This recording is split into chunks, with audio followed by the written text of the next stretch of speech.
పెద్దోళ్ళు ఏ పని చేస్తే వాళ్ళ పిల్లలు అదే నేర్చుకుంటారు. బడిల టీచర్లు ఏం చేస్తే పిల్లగాళ్ళు కూడా అదే నేర్చుకుంటారు. గురువు ఏం చేస్తే శిష్యులు కూడా అదే నేర్చుకుంటారు. కానీ కొందరు ఉంటారులా ఏమన్నంటే నా గురువు అని చెప్పుకుంటారు. కానీ వాళ్ళు చేసేటి కొన్ని పనులే చేస్తారు, మిగిలిన వారితోటి సంబంధం లేదంటారు. ఆ లెవెల్ అలా కథేందో ఇప్పుడు చూద్దాం. రేవంతన్ సారు గురువు చంద్రాలు సారు మొన్ననే ఏపీలో ముఖ్యమంత్రి అయిండు కదా. నిన్న కుర్చీలో కూర్చున్నాడు. ఓట్ల ముంగట చెప్పినట్టు కుర్చీలో కూర్చోగానే మెగా డిఎస్సి ఫైల్ మీద, పెన్షన్లు పెంచే ఫైల్ మీద ఇట్లా 5 కాగితాల మీద సంతకం పెట్టిండు. అంటే జల్దీనే డిఎస్సి పరీక్ష పెట్టి టీచర్ కొలువులు ఇస్తారు అన్నట్టు. అట్లనే పెన్షన్లు 4000 చేస్తారు. అగో మన తాన కూడా అన్ని డబుల్ చేస్తామని ఓట్ల ముంగట రేవంతన్ సార్ చెప్పిండు కదా అని అంటారా?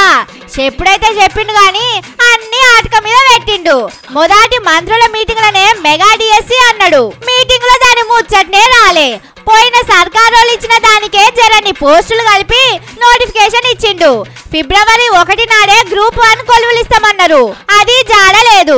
ముసలోళ్ళ పెన్షన్లు, కాళ్ళు చేయిలు మంచిగా లేనోళ్ళ పెన్షన్లు డబుల్ చేస్తానన్నాడు. పాత పెన్షన్లే సక్కగొస్తలేవు. డిసెంబర్ 9 నాడే లోన్లు మాఫీ అన్నాడు. మళ్ళీ 15 ఆగస్టు వాయిదా పెట్టిండు. ఆడిబిడ్డలకు 2500 ఇస్తానన్నాడు. ఈ ఆటికి దాని ముచ్చటనే మాట్లాడతలేడు.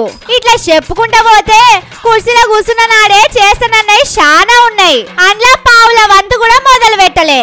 రేవంతన్ సారుల గురువు చంద్రాలు సారు చూడుండ్రి ఓట్ల ముంగట చెప్పిండు. కుర్చీలో కూర్చున్న నాడే దస్కత్ చేసిండు.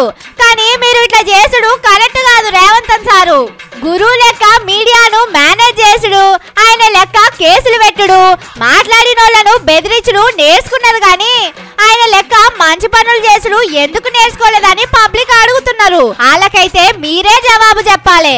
ఎందుకంటే ఇవాళ కాకుంటే ఇంకో 4.5 ఏళ్లకైనా మళ్ళా ఓట్ల కోసం వాళ్ళ తానికే ఒక రప్పది.